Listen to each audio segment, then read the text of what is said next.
네, 이 시간 말씀 보도록 하겠습니다. 오늘 읽을 말씀은 에베소서 2장 20절에서 22절 말씀입니다. 다 같이 봉독하겠습니다. 시작! 너희는 사도들과 선지자들의 터 위에 세우심을 입은 자라. 그리스도 예수께서 친히 모퉁이 돌이 되셨느니라. 그의 안에서 건물마다 서로 연결하여 주 안에서 성전이 되어가고 너희도 성령 안에서 하나님이 거하실 처소가 되기 위하여 그리스도 예수 안에서 함께 지어져 가느니라. 아멘. 반갑습니다, 여러분. 우리 오늘 매주 하는 인사와는 조금 다르게 옆 사람을 보면서 이렇게 인사해 볼까요? 함께함이 기쁨입니다. 이번에 앞뒤로도 한번 해볼까요? 함께함이 기쁨입니다. 네, 좋습니다. 오늘 말씀 제목은 함께 지어져 가네라고 한번 지어봤는데요. 이 말씀 제목을 보고 친구들이나 선생님들 어디서 되게 많이 본 것 같은데? 라고 생각할 수도 있습니다. 맞아요. 여러분이 생각하시는 그 팀로거십에 함께 지어져 가네라는 찬양을 그대로 따왔고요. 그 본문 말씀도 그 찬양의 주제가 되는 진짜 그 성구를 가지고 왔습니다. 오늘 이 말씀을 통하여서 오늘 이 시간 여기 함께하는 프리즘 친구들, 오늘 선생님들 가운데 큰 은혜가 되기를 간절히 소망합니다. 아멘이십니까? 자, 여러분은 평소에 외로움을 잘 느끼시나요? 지민아, 외로움을 잘 느끼니? 평소에? 많이 느껴? 선생님도 자주는 아니지만 이렇게 가끔씩 왠지 모르게 공허할 때가 있고 외로움을 느끼는 때가 있는 것 같아요. 우리 모든 친구들도 외로움을 자주 느껴보지는 못했더라도 이게 살면서 한 번쯤은 경험해보지 않았을까 하는 그런 감정이라고 생각이 듭니다.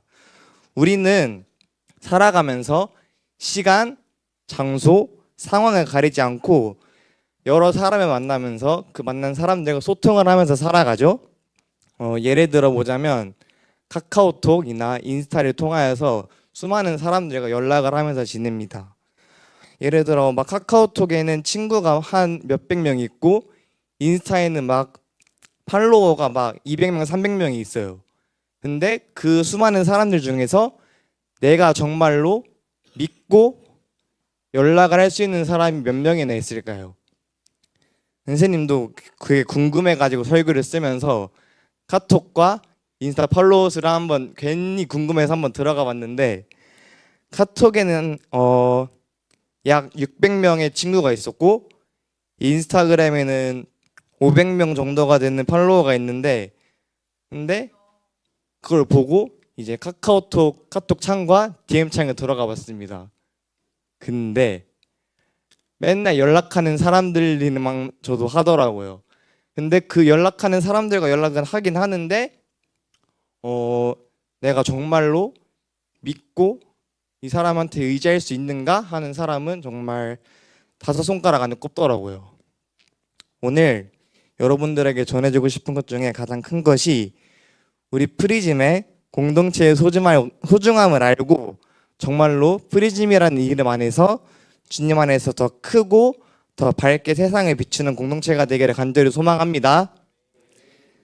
그러면 이 외로움의 문제가 그냥 저 친구 외롭구나, 나도 외로울 때 있는데 그냥 그렇구나 할 그런 감정으로 넘어갈 것이 아니라 지금 우리 개인을 넘어서 지금 내 개인 가운데 신앙적으로도 그리고 우리 사회 전체적으로도 이 외로움이라는 문제가 많이 심각한 것 같아요. 제가 한 통계 자료에 대한 결과를 읽어드리도록 하겠습니다. 1인 가구 성원이 외로움을 빈번하게 느끼는 비율은 45%래요. 근데 반면에 2인 가구 이상에서도 이렇게 평소에 외로움을 느끼면서 살아가는 사람이 21%에서 24% 수준으로 굉장히 높게 나타났다고 합니다. 오늘 우리가 본문으로 읽어본 에베소서 2장에서는 자그마하게 2가지 소제목이 써 있는데 첫 번째로는 그리스도 안에서 살게 된 우리라는 소제목이 있고 그 다음으로는 그리스도 안에서 하나됨이라는 2가지의 소제목이 있습니다. 여기서 키포인트로 오늘 잡아가고 싶은 게 우리 그리고 하나. 이 두 가지의 단어를 오늘 집중적으로 가지고 말씀으로 나아갔으면 좋겠습니다. 그렇다면 우리가 외로움을 해결해 나아갈 때 가장 큰 열쇠는 어디에 있을까요? 지금 옆에 앉은 내 친구? 아니면 핸드폰? 그 어느 것도 아닌 우리 곁에 늘 함께 계시는 하나님과의 관계의 끈을 놓지 않는 것과 이와 더불어서 우리는 다 이름도 다르고 성격도 다르고 외모도 다 다르죠. 다 다르지만 우리는 모두 주의 형상대로 이 땅에 지어져서 이 땅에 함께 살아가고 있는 여러 사람들과의 관계를 통하여서 이 외로움을 이겨내고 극복해 나아갈 수 있습니다. 아멘이십니까? 자, 한 번 더 인사할 건데 어색하겠지만은 옆 사람 보고 오늘 옆자리에 앉아주셔서 감사합니다 라고 한번 인사해 볼까요? 시작. 자, 앞뒤로도 한 번씩 시작. 네, 좋습니다. 여러분, 우리가 외롭고 힘들 때 가장 먼저 하는 일이 무엇이고 어떤 생각이 들까요? 어떤 사람은 고민을 가지고 있을 때 또 외로움을 느낄 때 정말 나의 곁에서 가장 힘이 되는 그런 친구한테 먼저 이야기를 할 수도 있고, 어떤 사람은 시간 지나면 괜찮아지겠지 뭐 하면서 시간이 해결해 줄 것을 믿고 그냥 지나치는 사람도 있어요. 하지만 성경 안에서는 기도의 능력과 우리 공동체의 중요성을 강조하고 있습니다. 우리 오늘 본문은 아니지만 사도행전 12장의 말씀에서 공동체가 함께 기도할 때 어떤 일이 일어났는지 잠깐 설명해주고 넘어가도록 하겠습니다. 12장을 보면은 베드로가 감옥에 갇혀 있어요. 근데 베드로가 감옥에 갇혀 있을 때 이 베드로의 그 교회 사람들이 그냥 가만히 있던 것이 아니라 이 교회 모두가 그 베드로를 위해서 간절히 기도했다고 나와 있습니다. 이때 초대교회 성도들은 단순한 형식적인 기도를 한 것이 아니라 정말 베드로를 위하여 간절한 마음으로 기도를 했어요. 베드로는 그 감옥 안에서 이 갇혀 있는 것 때문에 외로울 수도 있었겠지만 이 성도들이 기도해 준다는 마음을 알고 그렇게 외롭지만 않았을 거라고 생각이 듭니다. 사랑하는 프리즘 친구들, 우리는 어려움을 직면하였을 때 혼자 해결하고 싶은 마음과 시간이 해결해 주겠지라는 마음이 들 수도 있습니다. 선생님도 많이 그래봤지만 결국에는 내 곁에 있는 공동체가 함께 기도하고 중보해 줄 때 나 혼자서 할 때보다 함께 할 때 더 강한 힘이 있다는 것을 알았으면 좋겠어요. 그곳에서 나오는 따뜻함이 정말 남다르다고 저는 생각을 합니다. 마태복음 18장 19절에서 20절을 읽어주겠습니다. 진실로 다시 너희에게 이르노니 너희 중에 두 사람이 땅에서 합심하여 무엇이든지 구하면 하늘에 계신 내 아버지께서 그들을 위하여 이루게 하시리라. 두세 사람이 내 이름으로 모인 곳에는 나도 그들 중에 있느니라. 아멘. 예수님께서는 두세 사람이 내 이름으로 모인 곳에 예수님께서 함께 하신다고 말씀을 하십니다. 그러므로 우리는 혼자 나아가는 것이 아니라 공동체가 함께 웃고 울고 이렇게 손을 잡으며 나아갔으면 좋겠습니다. 좋아요. 더 나아가 보자면 앞서서 외로움을 이야기했다면 이번에 계속 언급한 공동체에 대해서 이야기를 하고 싶은데 여러분들에겐 공동체란 어떤 의미인가요? 더 나아가서 지금 여기 함께하고 있는 프리즘이라는 공동체는 여러분들에게 어떠한 의미이고 여러분의 삶 가운데 어떠한 존재로 지금 마음속에 있나요? 말씀 하나를 다 같이 읽어봅시다. 히브리서 10장 24절에서 25절 말씀입니다. 시작.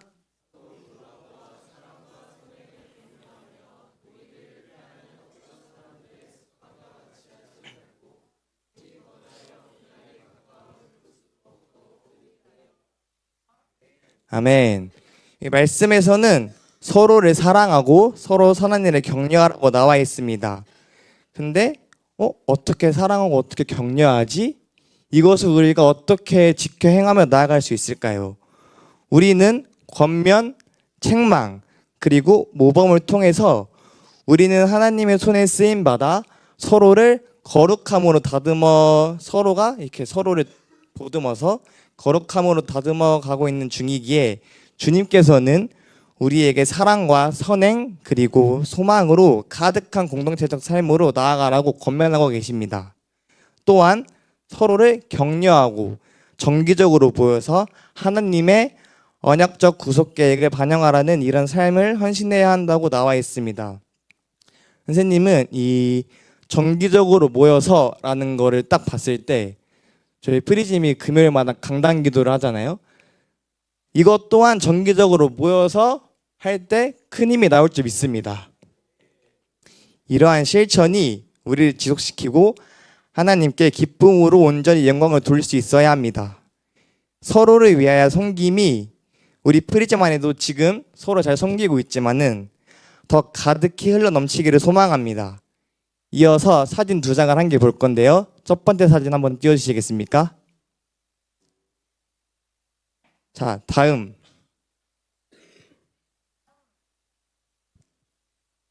네. 내려주시면 감사하겠습니다. 앞서 보여준 두 사진들은 지금 선생님한테 있어서 그리고 이 교회 공동체 안에 있어서 요즘에 가장 믿고 기댈 수 있고 또한 선생님의 신앙 속에서 함께 지어져가고 있는 공동체이며 앞으로 더 크고 얼마나 사랑으로 이들과 함께하게 될지 기대가 되는 공동체입니다. 특히 두 번째로 보여준 사진은 여러분들 다 익숙하실 텐데 오롯이 리더즈와 나루쌤과 회식할 때 찍은 사진입니다. 이게 오롯이 한 지 얼마 안 된 줄 알았는데 벌써 횟수로는 5년 차더라고요, 저희가. 근데 이 오롯이가 그냥 기획성이 아니라 계속 묶여 있을 수 있었던 거는 변함없이 서로를 위해 기도해주고 웃어주고 울어줄 수 있는 공동체이기에 주님께서 쉽게 끊어지지 않게 해주시지 않나 생각합니다. 지금 선생님처럼 여러분들에게는 저처럼 믿고 기댈 수 있는 지체들이 무엇이 있는지 한번 생각해 봤으면 좋겠습니다. 특히 오늘 사랑방을 가져요, 여러분. 사랑방을 통하여서 서로의 목장 친구들 간에 서로의 몰랐던 부분들을 새롭게 알아가고 더 가까워지고 이 목장 목원들의 소중함을 느끼면서 정말 세 겹줄 그 이상으로 묶여지기를 소망합니다. 저는 주님과의 관계뿐만이 아니라 인간으로서 외향적인 사람도 있고 내향적인 사람이 있을 수도 있는데 이 모든 사람들이 수평적으로 관계를 지켜나갈 수 있는 장소는 즉 공동체가 있다고 말을 할 수 있다면은 그것이 교회 공동체 그리고 여기 프리즘 그리고 또 그 안에 프리즘 안에 있는 목장이라고 생각합니다. 이 모든 것이 주님께서 우리가 외롭지 않게 한 번에 묶어서 보내주신 선물이라고 저는 생각을 합니다. 에베소서 2장 19절에는 이렇게 나와 있습니다. 너희는 외인도 아니오 나그네도 아니오. 우리는 교회 그리고 프리즘은 가족과 다름없는 존재임을 여러분들이 잘 알았으면 좋겠습니다. 그리고 다시 한번 기억했으면 좋겠어요. 이 모든 것이 값으로 매길 수 없는 선물인 거죠. 우리 모두에게. 그러하기에 주님께서 우리 서로 마음을 더 모으라고 말씀하시는 것이 아닐까 생각이 듭니다. 말씀을 하나 더 읽어봅시다. 요한복음 13장 34절에서 35절 말씀입니다. 시작. 새 계명을 너희에게 주노니 서로 사랑하라. 내가 너희를 사랑한 것 같이 너희도 서로 사랑하라. 너희가 서로 사랑하면 이로써 모든 사람이 너희가 내 제자인 줄 알리라. 아멘. 말씀에서 주님께서 말씀하시죠. 내가 너희를 사랑한 것 같이 너희도 서로 사랑하라. 여러분 다 가족들 사랑하시죠? 말씀 읽기 전에 선생님이 프리즘도 가족이나 다름없는 값으로 매길 수 없는 소중한 존재라고 이야기를 했는데 그렇다면 가족을 사랑하면 우리는 가족한테 어떻게 행동을 해야 될까요? 가족을 아껴주고 사랑해주는 것은 당연하고 그것이 더 넘어서 서로 다름을 이해하고 용납해 줄 수 있어야 돼요. 이 요한복음 말씀에서 예수님은 이 사랑을 단지 개인적인 감정으로 끝내시지 않으셨고 공동체 안에서 서로에게 서로 사랑하라 실천하도록 요구하셨어요. 이 구절은 특히 우리 공동체 간의 사랑에 대해 말하며 이는 교회와 신앙 공동체에서 중요하게 여겨지는 덕목이라고 생각을 합니다. 서로 사랑하라 이 말은 개인적인 차원에서뿐만 아니라 공동체적 그리고 교회적 차원에서 서로의 유익을 위해 서로를 배려하고 헌신하는 삶을 의미하며 모든 성도들은 서로를 배려하고 용서하며 서로가 서로에게 덕이 되고 도움이 되는 삶을 살아야 한다는 의미죠. 그러하기에 우리가 더욱더 힘을 합치며 나아가야 합니다. 그렇다면 이 모든 공동체와 지체들이 우리에게 우연으로 온 것일까요? 아닙니다. 이 모든 것들이 주님께서 계획하시고 뜻하신 게 있기에 가능한 것들이었고 우리 모두가 주님께서 맺어주신 소중한 인연입니다.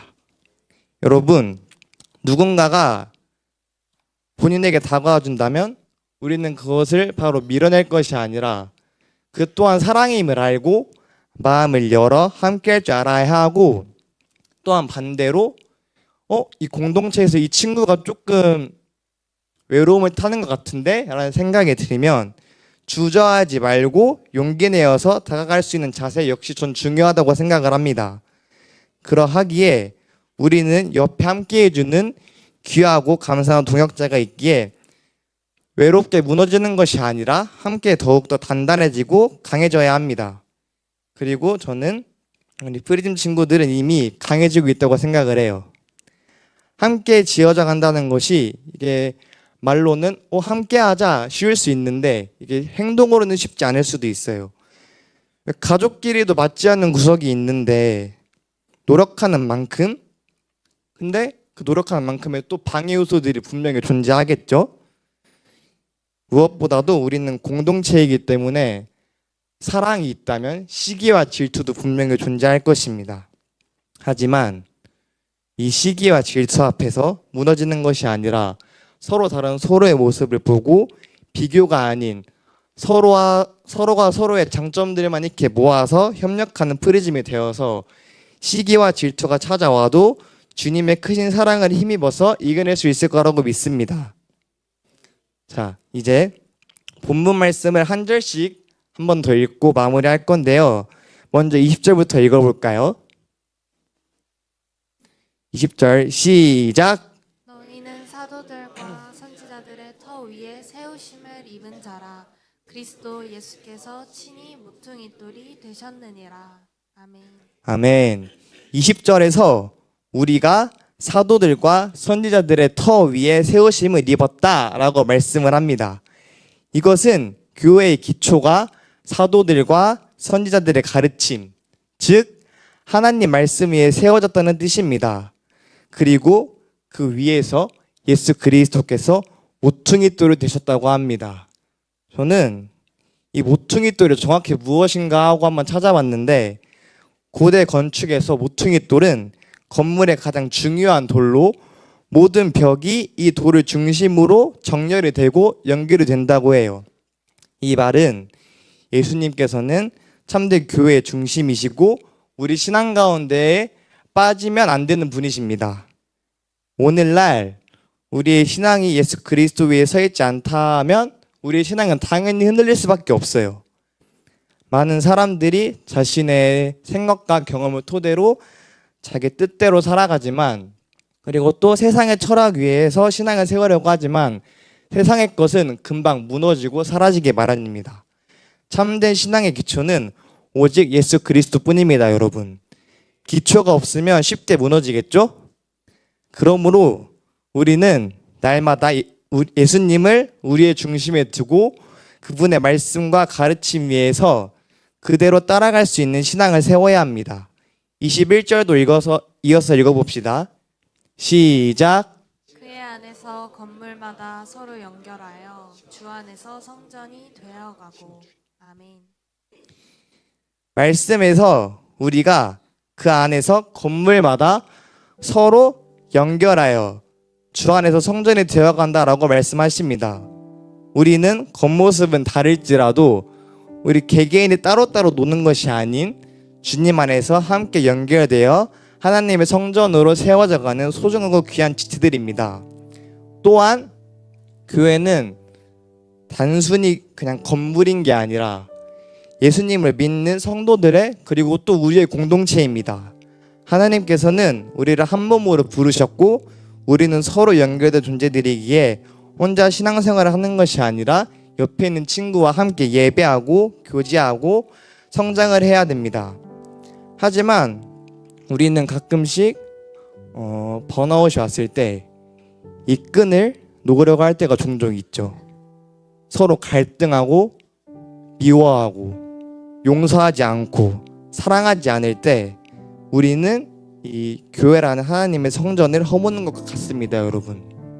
하나님은 우리가 사랑과 화평 가운데 하나 되기를 원하십니다.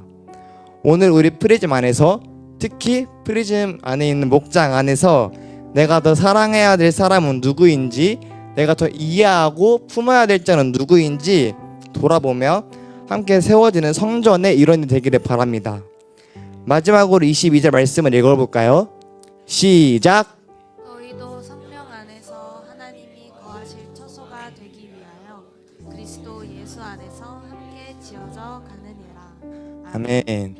마지막 22절 말씀에서는 너희도 성령 안에서 하나님이 거하실 처소가 되기 위하여 그리스도 예수 안에서 함께 지어져 간다라고 말씀을 하십니다.